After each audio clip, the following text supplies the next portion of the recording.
Hey everybody, it's Jason with Wheel Smart Foods. I know this is the last week for those that are doing the Better Health Challenge, but I'm following up from a previous video that talked about, well, how do you shave off those last few pounds? And I talked about the importance that not all proteins have the same insulin response. I want to show this first because I think this would be more helpful to you before we get into that, but it is talking about insulin. All right, so let's just use a woman's recommended diet of 2,000 calories as an example. All right, we have fat, protein, and carbs. If we ate nothing but fat, that would be 500 grams of fat with zero insulin response. And there's always the caveat, right? There's always the unless those fats are omega-6 fats. And we'll talk about that in another video, so you know which ones those are. Protein, we can have 500 grams, and carbs would be 500 grams, and you would get an insulin response, even though it's protein, that would be equal to eating 70 grams of carbohydrates. So if you ate 500 grams, 2,000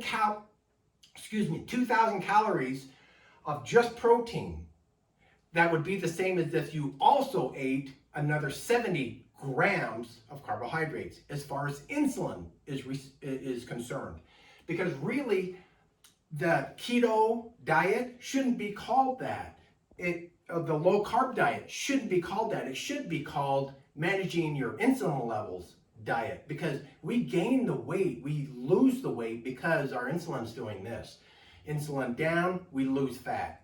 Insulin up, it's impossible to lose fat. In fact, studies have shown that you take two rats and you feed one rat 90% less calories, massive caloric reduction, and yet they inject insulin into that rat gains fat.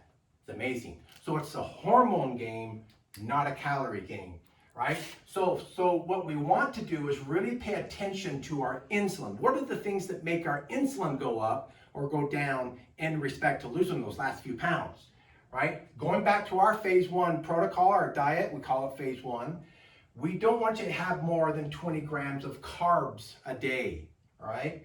Now, in a perfect physiology, means you're not insulin resistant, means you're not glucose intolerant. Your pancreas will secrete 1 unit of insulin for every 10 units of glucose that it sees. So you're going to get an insulin response of 20 grams of carbs of 2. Now, just in a straight linear line, okay, there's always variables in this. You start going over those 2 units a day of insulin in your diet, whatever food, whether it's omega-6s or too much protein or carbohydrates, your fat loss is going to go down and your ketones are going to go down. You're not going to drop off a cliff.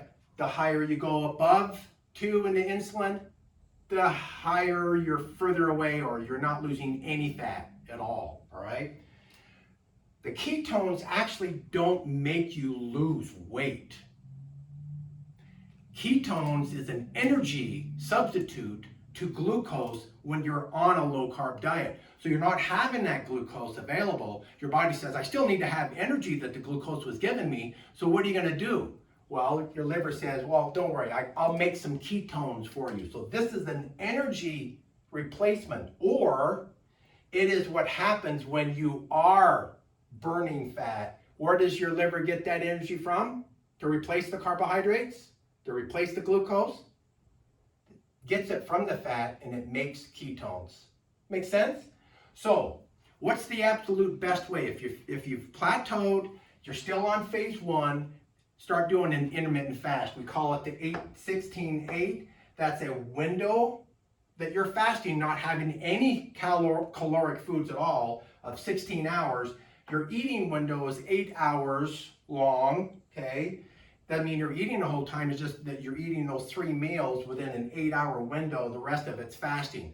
Half of it's going to be when you're sleeping anyway, so it's pretty easy.